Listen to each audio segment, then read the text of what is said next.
Naming of hydrocarbons में ये है कि one carbon atom is indicated by meth, two carbon atoms are indicated by eth, three by prop. तो इनके ना सबके प्रीफिक्सेस हैं कि किस किस तरीके से। उसको दबा दो, बंद हो जाएगा, आवाज़ आएगी, दबा दो दबा दो। सर नमस्ते। नमस्ते।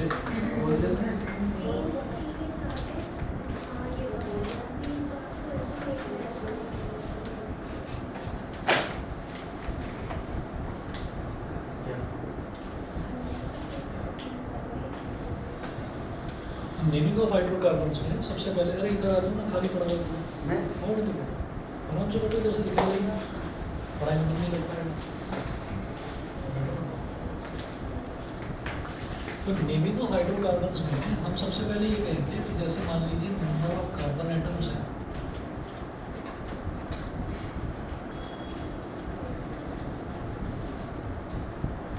और यहाँ लिखेंगे प्रीफिक्स, यहाँ लिखेंगे प्रीफिक्स, और नंबर ऑफ कार्बन एटम्स। पास हो जाओगे पेपर में आज, जो आज हुआ था। सर पहले तो 2 घंटे मतलब 1 घंटा पेपर देखा और सो गया। सो गया। नहीं सच बताऊँ, जो फिर मैं उठा, फिर पेपर करा, आधे घंटे मैंने फिर बी शीट मांगी, फिर बी शीट भरी, और फिर मैं दोबारा सो। आधे घंटे में ही कर लिया बस, जो कुछ करना। नहीं 2 घंटे थे। झगड़ा वगड़ा तो नहीं हुआ किसी से? झगड़ा तुम्हें ढूंढता है, तुम झगड़े को ढूंढते हो? झगड़ा मुझे पक्का मतलब फ़ोन आ जाता है कि भाई झगड़ा हो रहा है, इधर आ जा, और बस तुम्हारी आंखों में चमक, यस मैं गया। चलो जी, नंबर ऑफ झगड़े वगड़े से जरा बच कर रहा करो। सर मैं तो करता ही हूँ, अभी भी देख लो अच्छी करनी है मेरे से। मैं बिल्कुल सीधी लाइन पर जाता हूँ, आते जाता हर कोई मेरे को छेड़ देता है कि हाँ भाई इधर और झगड़ा कर।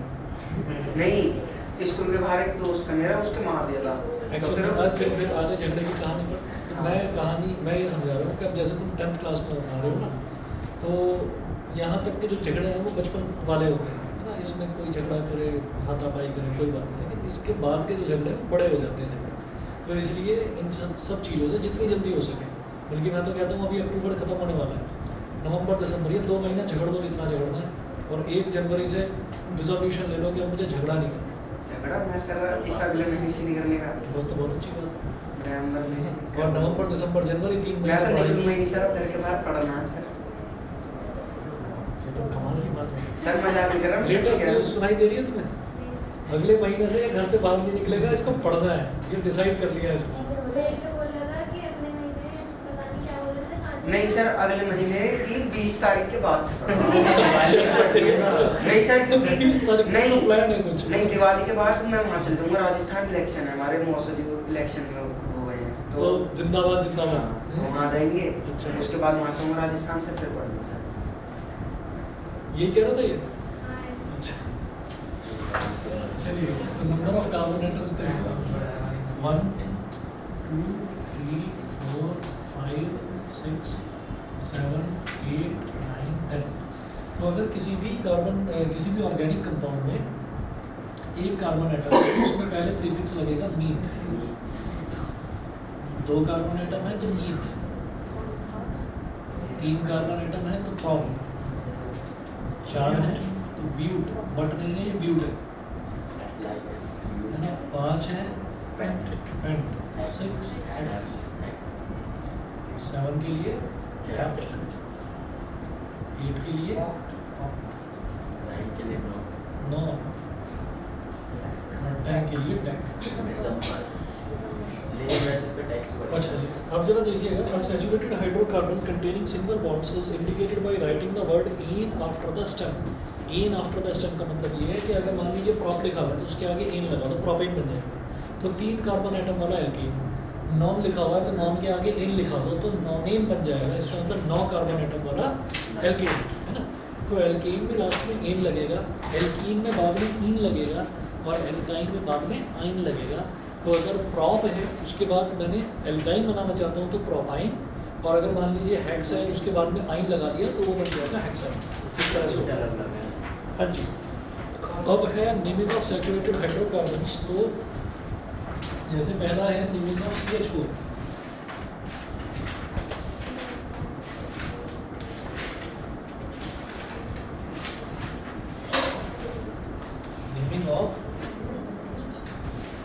CH4, तो सैचुरेटेड हाइड्रोकार्बन्स, तो नेमिंग ऑफ CH4, तो जब CH4 की हम बात करेंगे तो इसमें कौन सा फॉर्मूला सेटिस्फाई कर रहा है, ये एल्केन का, एल्केन का, क्योंकि कार्बन के आगे कुछ भी नहीं लिखा हुआ, कार्बन के आगे कुछ भी नहीं लिखा हुआ, मतलब कार्बन का एक एटम है, तो एक का डबल क्या हो गया 2, और 2 से 2 ज़्यादा क्या हो गया 4 हो गया, तो डबल से 2 ज़्यादा, तो ये एल्केन बन गया।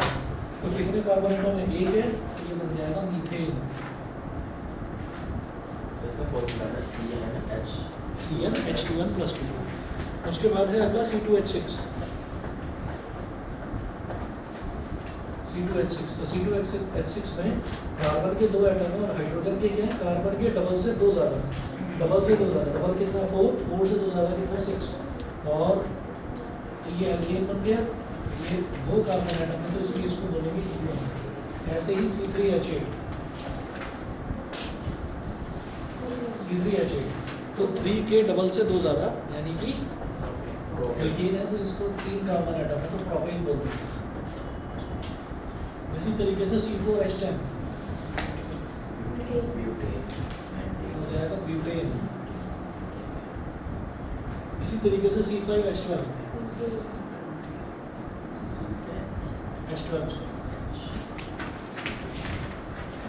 ये हो जाएगा पेंटेन। नेक्स्ट पेज पे लगिएगा, और उसके बाद है IUPAC nomenclature for branch chain saturated hydrocarbons, IUPAC nomenclature. तो इसमें ना देखिए 5 स्टेप्स दे रखे हैं। नॉमेनक्लेचर का मतलब होता है किसी का नाम रखना, नॉमेनक्लेचर को बोलते हैं नामकरण, नामकरण का मतलब है कि किसी चीज़ का नाम रखते हैं, जैसे बच्चे का रख देते हैं उसी तरीके से।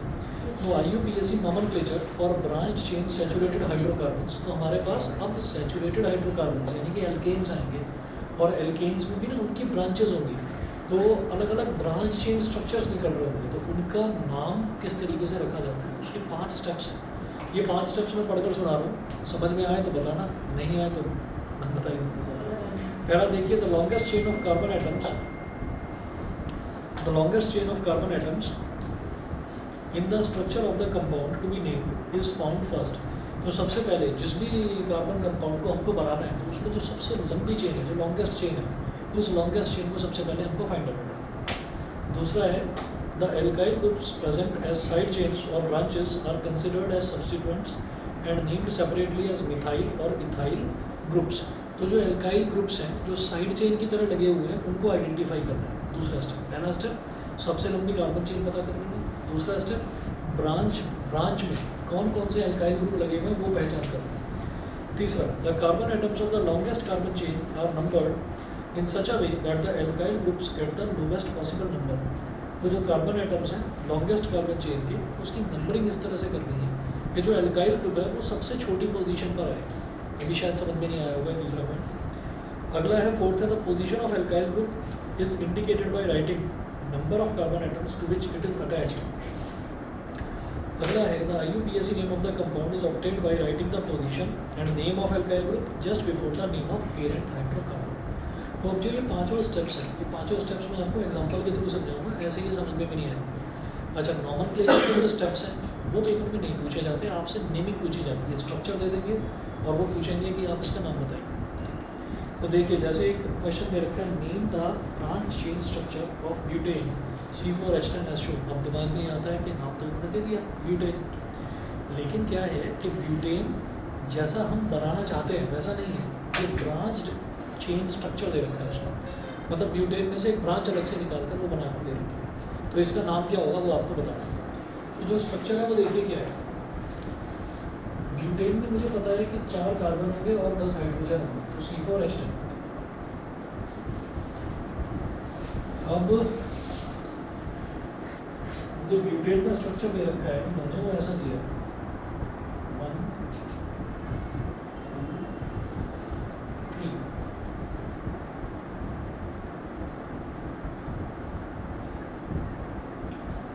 अब कार्बन जो है, कार्बन कितने बॉन्ड बना सकता है, मैक्सिमम 4 बना सकता है। तो इसने एक बॉन्ड बना रखा है तो 3 बचे हुए हैं, एक हाइड्रोजन हाइड्रोजन हाइड्रोजन। अब इस वाले कार्बन की बात करें तो कार्बन तो सारे कार्बन एक जैसे ही, तो इस वाले कार्बन की बात करें तो 3 बॉन्ड इधर बन रहे हैं, तो एक बचा, एक हाइड्रोजन बॉन्ड, इसका एक सिंगल बॉन्ड, 1 2 और 3। अब इस कार्बन की बात करें तो ये सिंगल बॉन्ड है ना, ये सिंगल बॉन्ड जुड़ा हुआ है, 3 बॉन्ड बचते हैं, 1 2 और 3। ये इन्होंने ऐसा स्ट्रक्चर आपको बनाकर दे रखा है। अब जरा हाइड्रोजन को 1 मिनट के लिए भूल जाइए, जैसे ये कार्बन है, कार्बन है, कार्बन, ये इधर कार्बन। मुझे पेन उठाकर चलना है यहाँ पर, और यहाँ पर एक बार पेन रखूँगा और फिर ये देखूँगा कि ऐसे चलते चलते चलते चलते सबसे लंबी कार्बन चेन कौन सी है। तो 3 कार्बन दिखाई दे रहे हैं मेरे को लाइन से।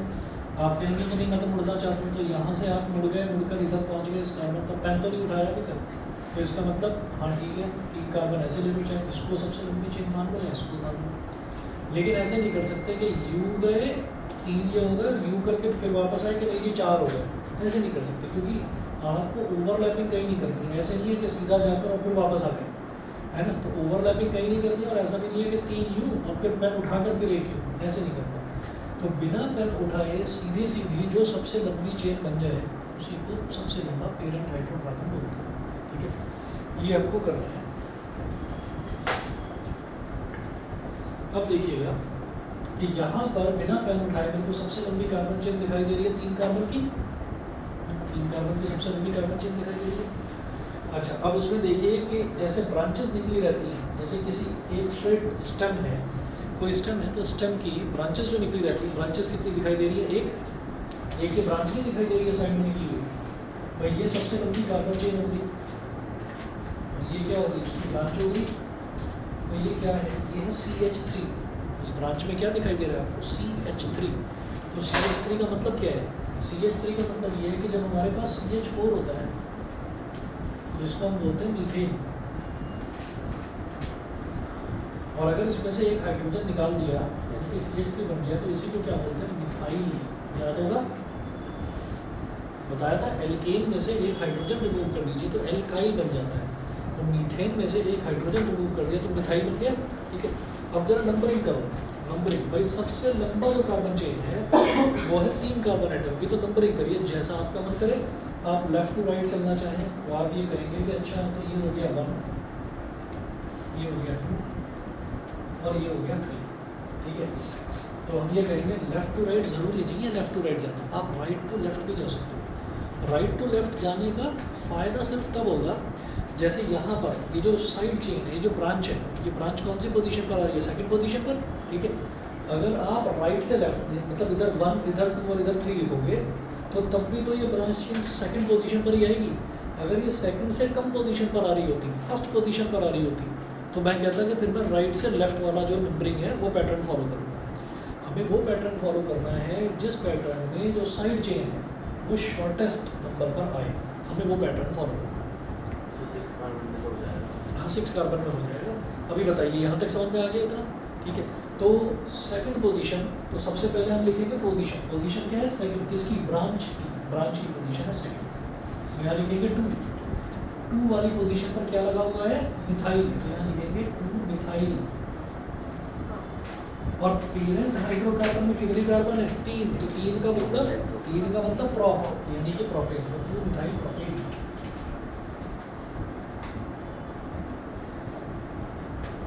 मेरी बात समझ में आ गई। 2 मिथाइल प्रोपेन इस तरीके से होता है। एक और एग्जांपल देखते हैं। नेक्स्ट पेज पर आ जाइए। इस पर दे रखा है name the branch chain structure of C5H12 hydrocarbon as shown. अब मेरे को जो स्ट्रक्चर दे रखा है वो दे रखा है C5H12 का। C5H12 मतलब पेंटेन का। अच्छा, एक चीज़ और वेरीफाई करिए कि क्या ये वाकई में ब्यूटेन है, जो अभी मैंने ये वाला क्वेश्चन देखा। तो हम कहते हैं कि अभी ट्राई करते हैं। कार्बन के 4 1 2 3 4 हो गए कार्बन के। हाइड्रोजन काउंट करो 10 होनी चाहिए। 1 2 3 4 5 6 7 8 9 10 10 ही। ठीक है, अगला देखिएगा।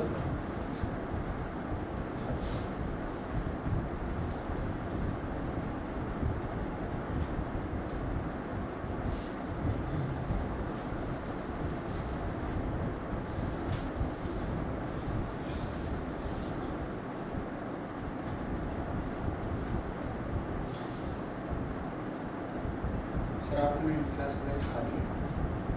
खाली नहीं मतलब बच्चे ऐसे एक बच्चे की जगह है। आज ही एक बच्चे ने छोड़ा है तो एक बच्चे की जगह है।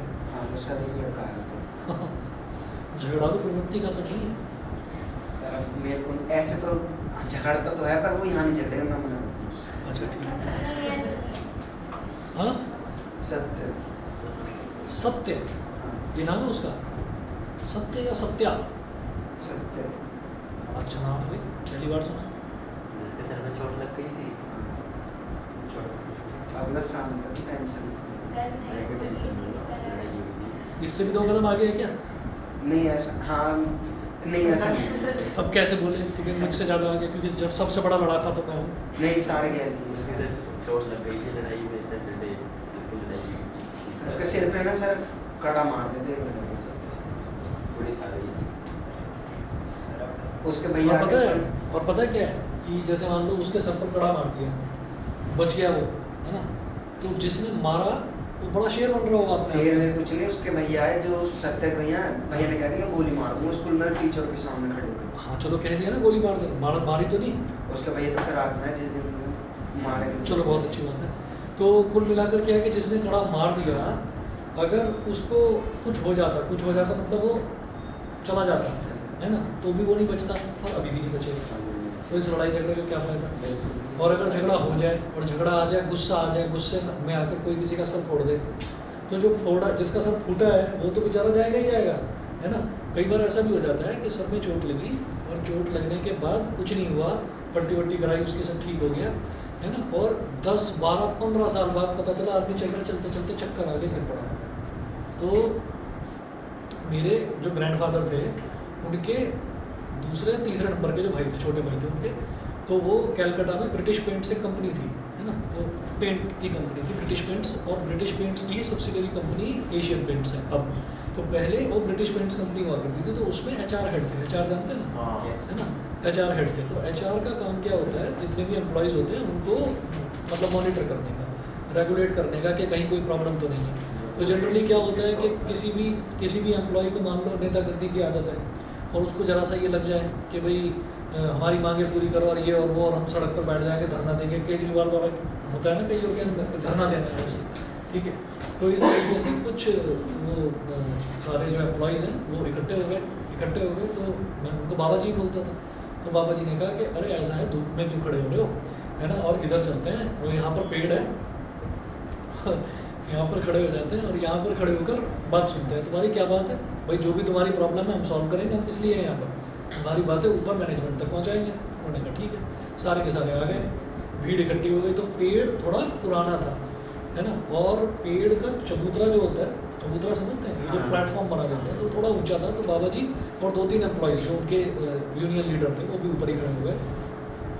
अब ऊपर पता नहीं कोई बंदर बैठा था या क्या हुआ, मीटिंग चल रही है, वो अपनी प्रॉब्लम्स बोल रहे हैं, ये इधर नोट कर रहे हैं कि चीज़ को, ऊपर से कोई डाल टूट गई और टूट के बाबा जी के सर पे लगी, और जैसे ही सर पे लगी तो खून निकला यहाँ से। तो जैसे ही खून निकला तो उन्होंने कहा अरे डॉक्टर को बुलाते हैं, डॉक्टर को बुला के ले गए। वो पट्टी वट्टी करी, हफ्ता 10 दिन या 15 दिन जो भी जितना भी टाइम लगा ठीक हो गई। वो सब कुछ हो गया। अब 10, 15, 20 साल बीत गए, पता नहीं कितना टाइम हो गया। उसके बाद अचानक चल रहे हैं और चलते चलते चक्कर आगे गिर पड़े। अब जब गिरे तो गिरने के बाद में फिर कहा कि भाई ये ऐसे मुझे चक्कर कैसे आ गए। तो किसी ने कहा कि डॉक्टर को जिसको दिखाया, जैसे आमतौर पर अगर कोई किसी को चक्कर आ गया तो कोई सीधा अपोलो थोड़ी चला जाएगा या यशोदा थोड़ी एडमिट हो जाएगा जाके। वो नॉर्मली जो आसपास डॉक्टर उनको दिखाते हैं, डॉक्टर ने विटामिन की गोलियाँ लिख दी हुई, कमजोरी आ गई, दूध पिया करो, फ्रूट्स वगैरह खाया करो, ठीक हो जाओ। ठीक है, 6-7 दिन बाद फिर चक्कर आ गए, फिर गिर गए। ये क्या हो गया, फिर ब्लड टेस्ट कराया तो कई बार हो गया, 2, 3 या 4 बार ऐसा इंसिडेंट हो गया। अब उसके बाद तो फिर टेंशन हो गई। अब घर से निकलने में डर लग रहा है कि ऐसा ना हो कि मैं ऑफिस जा रहा हूँ रास्ते में गिर पड़ूँ, तो टेंशन होने लगी। तो फिर उन्होंने कहा, किसी ने बोला उनके फ्रेंड ने कि तू चल मेरे साथ, अब मैं तेरा MRI करा। मैं MRI करवा दी, कैलकाटा की बात है, पुरानी बात है। तो MRI किसी बड़े बड़े हॉस्पिटल्स में होता था, आजकल तो बहुत कॉमन है ना। तो करवाया तो उसमें पता चला कि कोई ब्लड क्लॉट है जो जमा हुआ है। तो क्या होता है कि ये जो सर की चोट है, जैसे कहते हैं ना आप लोगों के पास स्कूटी बाइक वगैरह होती होगी, और इस एज में क्या होता है, इस एज में ये रहता है कि बस कैसे भी एक बार स्कूटी का या बाइक का चक्कर काटने को मिल जाए और बस दुनिया जीत लूँगा, बस हवा बना दूँगा इसकी, है ना। तो उसमें ये रहता है कि भाई हेलमेट जरूर पहनो। सब कहते हैं ना, तो सब मेरे को क्या होना है, मैं तो ठीक हूँ, मजबूत हूँ, मुझे क्या होना। तो होता क्या है कि सर में अगर चोट लग गई तो घूमड़ निकल गया, पता चला कि खून निकला नहीं है, घूमड़ निकल गया, तो उससे क्या होगा, अंदर की टिश्यूज़ तो डैमेज हुई हैं। अब वो क्लॉट अगर डिजॉल्व हो गया, क्लॉटिंग होती है ना, जैसे मान लो चोट लग गई हाथ पर, तो उस पर खुरंड जमता है, जिसको कहते हैं ब्लड क्लॉट जम गया।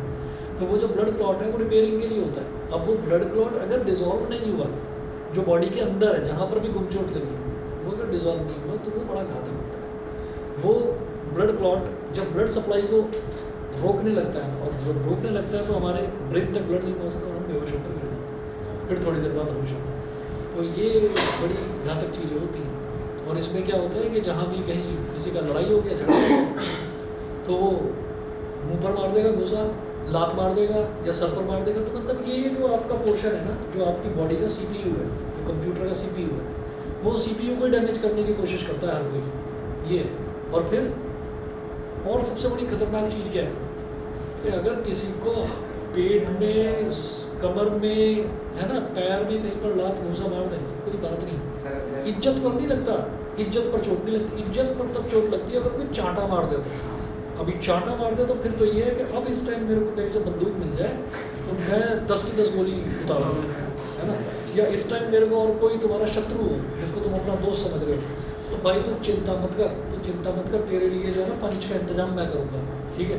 अब पंच दिला दिया उसने, अब जब सर 6 महीने की जेल हो उसको। पता है मेरे को, नॉन बिलेबल ऑफेंस है। सत्य पे हाँ मैं वही तो बता रहा हूँ। तो ऐसे जो लड़के होते हैं वो जेब में पंच लेकर घूमते हैं, है ना। अब जब पंच डाल दिया और पंच मार दिया बस किसी को, तो जिसके मारा उसकी तो ज़िंदगी बर्बाद हुई हुई, वो खुद भी गया, ठीक है ना। तो ये बड़ी वैसी चीज़, नहीं सुना पंच क्या होता है? अरे वो हाथ में जो पहन पर जिसके आगे कांटे लगे रहते हैं। वही वही, है ना। तो वो जो चीज़ होती है, ये साउथ की फिल्मों से आते हैं ऐसे आइडियाज़, है ना। तो ये नारियल काटने वाला छुरा वो मिल जाए बस, है ना, बस। सर मतलब वो यहाँ नहीं लड़ेगा, मैं कह रहा हूँ। या बाहुबली की तलवार मिल जाए कि बस मेरे को दौड़ते हुए जाना है, गर्दन उड़ा देनी, गर्दन जारी घूमती हुई ऊपर, पता चला खुद भी भाई साहब फांसी के सपने देख लो अब तक, है ना। तो ये इन चीज़ों में ना, ये जो आपकी एज है ये बड़ी घातक एज है, इसमें नहीं झगड़ना चाहिए बिल्कुल भी। कितना भी गुस्सा आए, कितना भी गुस्सा, भाई हाँ तो ठीक है, तू बाहुबली, मैं बेकार, मैं ज़ीरो, है ना, मैं शाहरुख खान, ज़ीरो फिल्म का शाहरुख खान बॉर्न, है ना, तू जा, तू मौज ले, है ना, तू महान है, तो भाई मत करना कोई भी। और सभी को बता रहा हूँ, इंसिडेंट सभी की लाइफ सर में। कितने बजे क्यों फिर उससे 7 से 8 क्लास चलती है। चलिए जी देखिएगा, और इसमें ये है कि अगला जो हमको दे रखा है उसमें ये है कि कार्बन की 4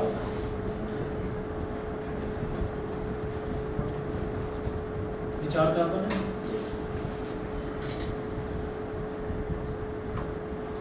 तो इस कार्बन का तो सिंगल बॉन्ड है, तो 1 2 3। ये जो कार्बन है, एक बॉन्ड इधर, एक बॉन्ड इधर, एक बॉन्ड इधर, 3, तो इसका एक बॉन्ड बचा हाइड्रोजन। इस कार्बन का एक इधर हाइड्रोजन,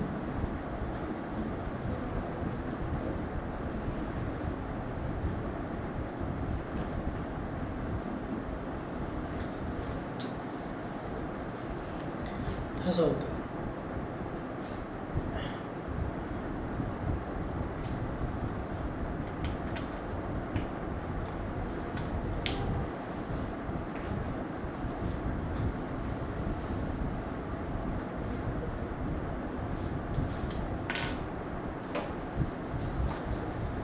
अब हमने ये देखा कि मुझे सबसे लंबी कार्बन चेन जो है वो 4 कार्बन एटम की दिखाई दे रही है। तो पेरेंट हाइड्रोकार्बन क्या हो गया, 4 कार्बन एटम वाला। 4 कार्बन एटम वाले को क्या बोलेंगे, ब्यूट, यानी कि ब्यूटेन, ठीक है। अब जो साइड चेन है, ब्रांच जो निकल रही है वो ये निकल रही है, तो सीरियसली ये कौन से पोजीशन पर है, नंबरिंग करिए, 1 2 3 1 2 3 4, ठीक है, ये हो गया। अब इसके बाद आप ये देखिएगा कि ये वाला जो है ये मिथाइल है ना, तो ये कहाँ आ रहा है, सेकंड पोजीशन पर आ रहा है। अगर मैं इधर से काउंटिंग करता तो 1 2 3, तो थर्ड पोजीशन पर आता है। मुझे शॉर्टेस्ट पोजीशन चाहिए होती है, जो स्मॉलेस्ट पोजीशन, तो सेकंड पोजीशन वो स्मॉलेस्ट पोजीशन, तो 2 सेकंड पोजीशन पर क्या आ रहा है, मिथाइल आ रहा है, तो 2 मिथाइल,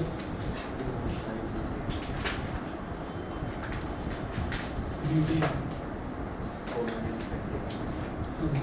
समझ गए हम? नेक्स्ट पेज पर आइए। Name the branch chain structure of C5H12 hydrocarbon as shown. अब यही जो C5H12 है, यदि हमारे पास कंटेन ही था C5H12, तो इसका एक और स्ट्रक्चर दे रखा है, उसका आप नेमिंग करिए।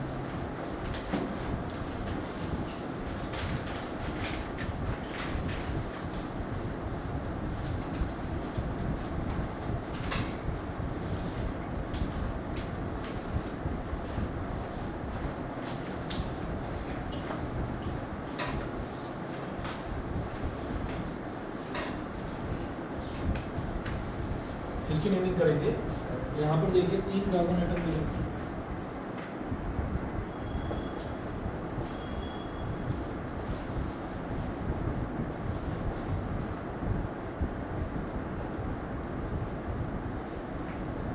अब इस कार्बन का तो सिंगल बॉन्ड बना हुआ है, तो 3 बचते हैं, H, H, H।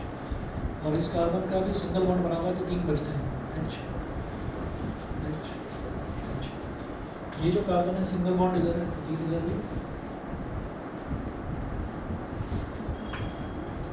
और इस कार्बन का भी सिंगल बना हुआ है, H, H, H। इस कार्बन में कहीं कोई हाइड्रोजन जोड़ने की जरूरत नहीं है, क्योंकि 1 2 3 4 चारों कार्बन से जुड़ा हुआ है, उसको कहीं किसी की ज़रूरत नहीं है। तो यहाँ पर सबसे लंबी कार्बन चेन आप ऐसे देख सकते हैं, 1 2 3 या 1 2 3 या 1 2 3 या 1 2 3 कैसे भी, और या फिर सीधा सीधा ये जब स्ट्रेट हॉरिजॉन्टल डिग्री 1 2 3 यही करना।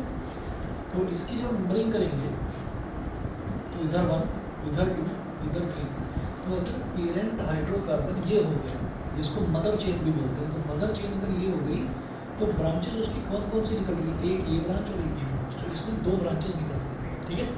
और दोनों ही जगह क्या है, मिथाइल। तो एक ब्रांच तो ये हो गई और एक ब्रांच ये हो गई, दोनों ही मिथाइल है और दोनों कौन सी पोजीशन पर है, सेकंड पोजीशन पर। तो इसको क्या बोलेंगे, 2 डाई मिथाइल, 2 डाई का मतलब क्या है कि 2, तो 2 डाई मिथाइल। और सबसे लंबी चेन कितने की है, 3 की है, 3 का मतलब प्रॉपर,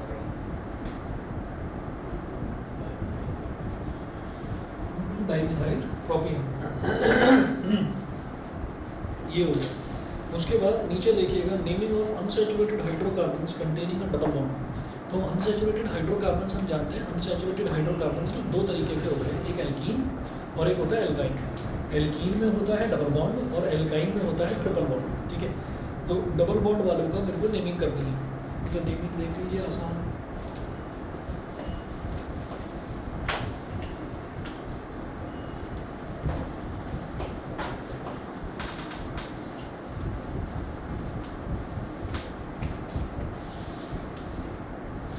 नेमिंग ऑफ C2H4,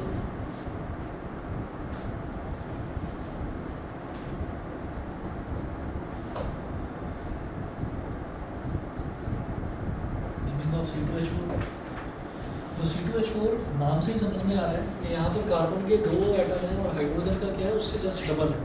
तो जब भी N है इधर और N का डबल यानी कि 2N है, तो जस्ट डबल है, तो इसका मतलब क्या है कि ये हमारा क्या बन गया, एल्कीन बन गया है। और एल्कीन में कार्बन एटम्स कितने हैं, 2 हैं, तो ये बन जाएगा ईथीन। समझ गए, इसको बोलेंगे ईथीन। हाँ रिपीट हाँ, रिपीट करो। ये कभी कभी बोलता है, आज बोल रहा हूँ, कुछ पूछा है भाई, पूछा करो, बहुत अच्छी बात। C2H4, तो इसमें क्या है कि जैसे ये यहाँ जो लिखा हुआ है ये है M कितना है 2, और यहाँ जो लिखा हुआ है ये मुझे दिखाई दे रहा है ये इसका जस्ट डबल है। तो 2n is equal to, n की वैल्यू 2 है, तो 2n इज इक्वल टू 4 हो गया। तो CnH2n ये किसका फॉर्मूला होता है, ये एल्कीन का फॉर्मूला होता है, तो ये एल्कीन हो गया। और कार्बन एटम कितने हैं, 2 हैं, तो 2 का मतलब ईथ, एल्कीन का मतलब ईथ, तो ईथीन, ईथीन ये होगा। तो ये देखिएगा, इसको स्ट्रक्चर इसका कैसे बनेगा, C डबल बॉन्ड C, भाई इसमें एक डबल बॉन्ड जरूर आता है, तो C डबल बॉन्ड C, तो डबल बॉन्ड इधर हो गया, तो 2 बॉन्ड्स बचते हैं, एक H इधर, एक H इधर, इसका डबल बॉन्ड इधर बन गया, एक H इधर। तो देखिए बन गया C2H4, ये हो गया ईथीन। इसी तरीके से नेमिंग ऑफ C3H6, C3H6 तो 3 है और 6 है, यानी कि जस्ट डबल है। तो ये क्या होगा? प्रोपीन। प्रोपीन। फिर है naming of unsaturated hydrocarbons containing a triple bond. तो ट्रिपल बॉन्ड जो है, ट्रिपल बॉन्ड वाला देखिए जैसे C2H2 है, तो C2H2 इसका स्ट्रक्चर इसमें दे नहीं रखा है, स्ट्रक्चर बताता हूँ आपको।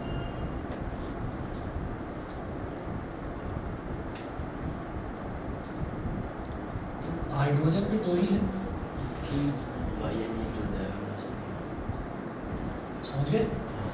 ये कार्बन के 3 बॉन्ड इधर बन रहे हैं, तो एक बचा, एक बॉन्ड इधर बन गया। इस कार्बन के 3 बॉन्ड बन रहे हैं, एक बचा, एक इधर बन गया, तो C2H2। ठीक है, क्या बोलेंगे इसको? इसको मिथी हाँ, मिथी इथाइन। 2 कार्बन एटम है ना, ईथ आ गया, 2 आ गया, और एल्काइन है तो आइन आ जाएगा लास्ट में, YN लास्ट में जुड़ जाएगा। वाइन। सर इसमें मीथेन भी तो हाँ, मीथेन भी तो होगा इसमें। मीथाइन होगा ही नहीं, मीथाइन और मीथीन होगा ही नहीं। उसका रीज़न क्या है कि जैसे अल्केन होता था, तो अल्केन में तो सिंगल बॉन्ड ही होता था। यहाँ पर क्या है कि यहाँ पर हमें कम से कम एक डबल बॉन्ड चाहिए, एल्कीन में कम से कम एक डबल बॉन्ड चाहिए। तो डबल बॉन्ड किस किस के बीच में बनेगा? 2 कार्बन एटम्स के बीच में, 2 कार्बन एटम्स के बीच में। तो इसका मतलब सिंगल कार्बन एटम तो एग्जिस्ट ही नहीं करेगा एल्कीन के केस में, क्योंकि single carbon atom double bond किसके साथ बनाएगा? हाइड्रोजन के साथ नहीं, हाइड्रोजन के साथ तो सिंगल बॉन्ड ही बनता है। तो कार्बन खुद के साथ ही डबल बॉन्ड बनाएगा। तो जब वो डबल बॉन्ड बनाएगा तो उसको कम से कम एक कार्बन तो और चाहिए ना अपने अलावा। तो इसका मतलब सबसे छोटा जो मेंबर है उसमें 2 कार्बन एटम का होना जरूरी है। और इसी तरीके से जब हम एल्काइंस की बात करते हैं तो उसमें कम से कम एक ट्रिपल बॉन्ड चाहिए। तो कार्बन को ट्रिपल बॉन्ड किसके साथ बनाएगा? अपने साथ ही। तो जब वो अपने साथ ही ट्रिपल बॉन्ड बनाएगा तो कम से कम 2 कार्बन का होना ज़रूरी है। तो इसलिए एल्काइन का भी सबसे छोटा मेंबर ईथ से शुरू होता है, और एल्कीन का भी सबसे छोटा मेंबर ईथ से शुरू होता है, और जो एल्केन्स है उसका सबसे छोटा मेंबर वो मीथ से होता है, मीथेन। बस मतलब सैचुरेटेड में ही मीथेन। सैचुरेटेड में ही मीथेन है, अनसैचुरेटेड में नहीं। उसके बाद देखिएगा अगला है C3H4।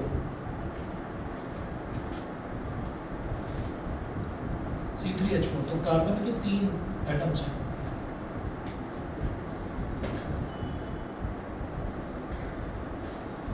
H4, तो इसके फॉर्मूले से ही समझ में आता है कि 3 का डबल क्या हो जाएगा 6, और 4 क्या है 6 से 2 कम, 6 से 2 कम, डबल से 2 ज़्यादा alkene, exactly double hydrogen atom, exactly double alkene, और डबल से 2 कम एल्काइन, है ना। ये एल्काइन है तो इसमें ट्रिपल बॉन्ड आएगा। अब वो ट्रिपल बॉन्ड चाहे तो पहले और दूसरे में लगा दो, चाहे दूसरे और तीसरे में लगा दो। हमने पहले और दूसरे में लगा दिया, ट्रिपल बॉन्ड लगा दिया। तो ये कार्बन कहेगा भाई मेरे 3 बॉन्ड तो बन गए हैं, एक बॉन्ड और बनवा दो, यहाँ पर एक हाइड्रोजन लगा दिया। इसी तरीके से ये वाला जो कार्बन है, ये इसको दिखाई दे रहा है 3 बॉन्ड तो यहाँ बन गए, एक बॉन्ड यहाँ बन गए, तो टोटल 4 बॉन्ड बन गए। ये कार्बन भी सेटिस्फाई। अब आ जाता है इस कार्बन का सिंगल बॉन्ड बना हुआ है, ठीक है। तो 3 बॉन्ड रह गए इसके, तो एक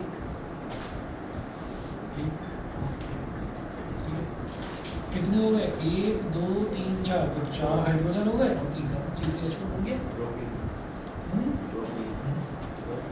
बताओ क्या होगा? प्रोपाइन। मैं तो प्रोपीन बोल रहा हूँ। है तो प्रोपाइन। प्रोपाइन YN जुड़ गया बस लास्ट में प्रोप से, प्रोप प्लस YN। प्रोपाइन। हाँ प्रोपाइन। अरे ठीक है, मिस हो गया। अरे ठीक है बस मिस हो गया यार। तो और क्या बोलूँ फिर? हर चीज़ को पकड़ लिया। अब सही बोला था मैंने। अरे ठीक है भाई, वो कुछ बोल नहीं रहा है, ये इसका क्लोन बोल रहा है, ये नहीं बोल रहा है। क्लोन जानते हैं? क्लोन जैसे एक चिट्ठी से हजारों चिट्ठी बन गए थे, रोबोट देखिए वो ऑटोमेटिक थोड़ा ही।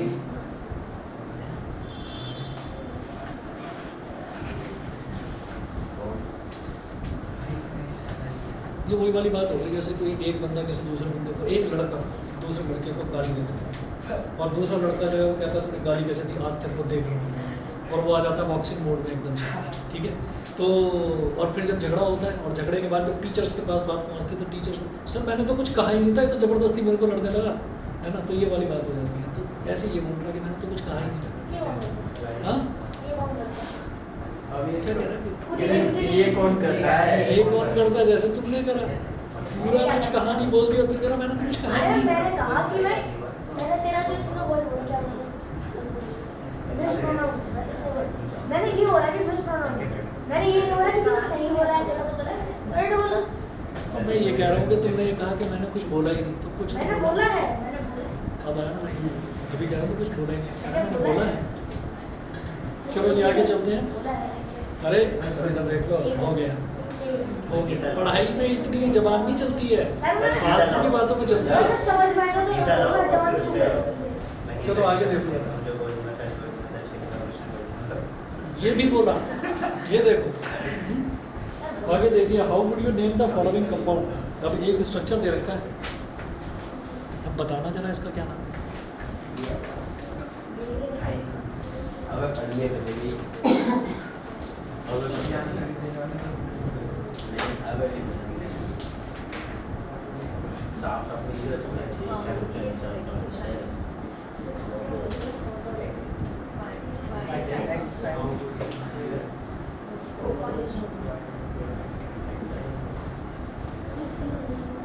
हाँ जी तो जरा बताओ। ट्रिपल बॉन्ड है, ट्रिपल बॉन्ड है तो ट्रिपल बॉन्ड का मतलब आयंस।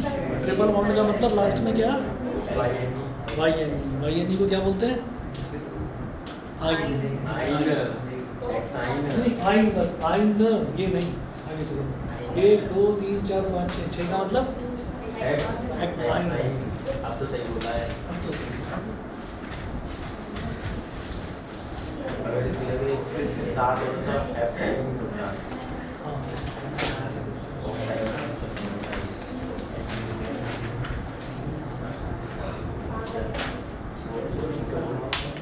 ठीक है भाई, हर बात तेरी नहीं होती। ये कुछ कह रहे थे। ये यार सर हम बातें कर रहे हैं कि मेरे को उनको वो मैंने ये थोड़ी लगा बोल क्या हुआ मैंने थोड़ी लगा मुंह पे बोल बोला था। अरे भैया तुम सारे बहुत महान हो, ज्ञानी हो, जादूगर हो सारे के सारे। सर हाँ बोलो। सर हम लोगों को सीरीज हो गई। यस क्या हुआ, नहीं मैंने कल पे करने की कोशिश की थी, मुझे कुछ समझ नहीं आया मैं समझा दूँ ना, कन्वर्सेशन में कर दो दोबारा बता दूँगा, टेंशन नहीं लेने का। ये बीच में ना एक दिन ऐसा आया था जिस दिन सारे के सारे गायब हो गए थे, 2-4 बच्चे बैठे थे तो उसी दिन तुम तो फिर वही महान हो ना तुम तो आए थे। तो लड़का रैपिडो बुक करके ना गोली की तरह आता है। अच्छा जी जरा अगला टॉपिक देखिए, आइसोमर्स। आइसोमर्स में क्या होता है, the organic compound having the same molecular formula but different structures are known as isomers. तो ऐसे ऑर्गेनिक कंपाउंड जिनका मॉलिक्यूलर फॉर्मूला तो सेम होता है लेकिन स्ट्रक्चर जो है वो डिफरेंट होता है, तो उनको क्या बोलते हैं, आइसोमर्स। 9th क्लास में भी था ये। हाँ 9th क्लास में भी था एटम वाले चैप्टर में। हाँ अबे वो आइसोटोप्स थे भाई। अरे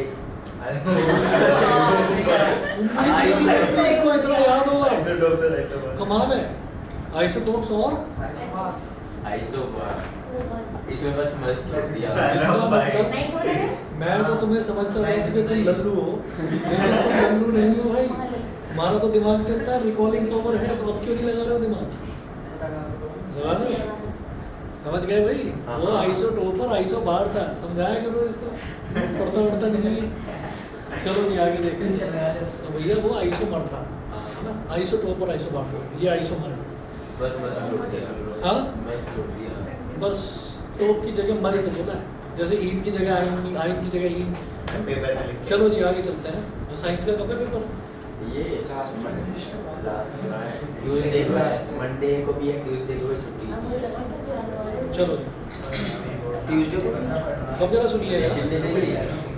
अब सुनिए जरा आगे कहानी। तो इसमें ये होता है कि अगर एक ही मॉलिक्यूलर फॉर्मूला सेम है और स्ट्रक्चर अलग अलग है तो उनको हम क्या बोलते हैं कि ये आइसोमर्स हैं। इनका मॉलिक्यूलर फॉर्मूला सेम होता है और स्ट्रक्चर अलग अलग होता है तो उनको हम आइसोमर बोलते हैं, ठीक है। अच्छा तो ये कैसे पता चला कि जैसे ये मान लीजिए 2,2-डाइमिथाइल प्रोपेन है, जरा देखना इसका मॉलिक्यूलर फॉर्मूला क्या है। 1 2 3 4 5, तो 5 कार्बन, हाइड्रोजन काउंट करो 1 2 3 4 5 6 7 8 9 10 11 12 तो C5H12 हो गया मॉलिक्यूलर फार्मूला हो गया C5H12 है ना। अभी जरा इसको भी देखो तो इसमें कितना 1 2 3 4 5 5 कार्बन एटम हाइड्रोजन बॉन्ड के 1 2 3 4 5 6 7 8 9 10 11 12 ठीक है। तो ये भी C5H12 सो इसका एक सिंगल चेन भी बना सकते हैं। तो आप ये देखिए हाँ तो अब आप ये देखिए कि दोनों का मॉलिक्यूलर फार्मूला सेम है लेकिन स्ट्रक्चर डिफरेंट है। इन्हीं को बोलते हैं कि ये दोनों ना आपस में आइसोमर्स हैं ठीक है।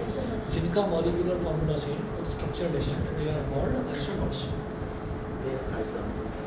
अच्छा जी अब देखिएगा कि इन्होंने एक एग्जांपल दिया है case 1 all the consider an organic compound C4H10 called butane all the 4 carbon atoms are joined इन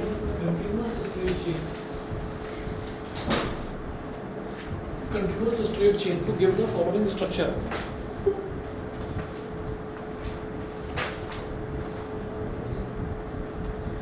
तो एक स्ट्रक्चर में क्या है कि कार्बन लाइन से जोड़ रखे हैं ठीक है।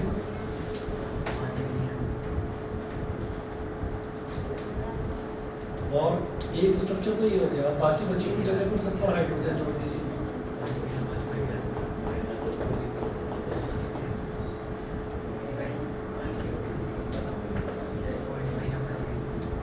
ये हो गया। इसके अलावा ये बैठिए ये तो केस फर्स्ट हो गया। ऐसे ही अब आप एक ब्रांच हटा दो यहाँ से CH3 हटा दो और CH3 को हटाकर क्या नीचे जोड़ोगे कोई फायदा नहीं। हम कहेंगे कि पेन उठाने की जरूरत है बड़ी 1 2 3 और नीचे जोड़ा कर 4 ऐसे इसको इधर का जोड़ कर इधर जोड़ दो।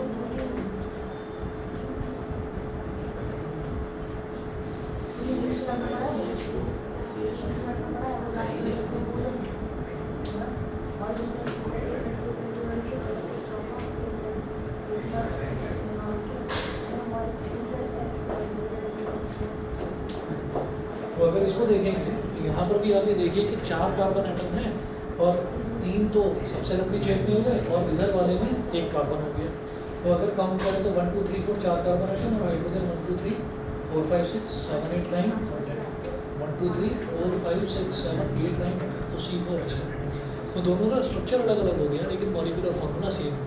इसी को बोलते हैं आइसोमर्स ठीक है। फिर और एग्जांपल पेंटेन के और हेक्सेन के नेक्स्ट क्लास में देखते हैं। और हाँ सुनो परिधि होमोलॉगस सीरीज इसके बाद है मैंने करवाया नहीं मैंने करवाऊंगा नेक्स्ट क्लास में 2 पेज के बाद है क्या बात है मैं करवाता हूँ।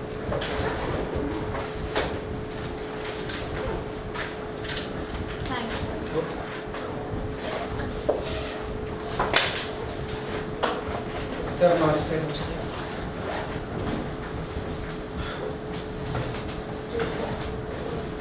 Sir good evening. Good evening sir. Good evening sir good good evening sir.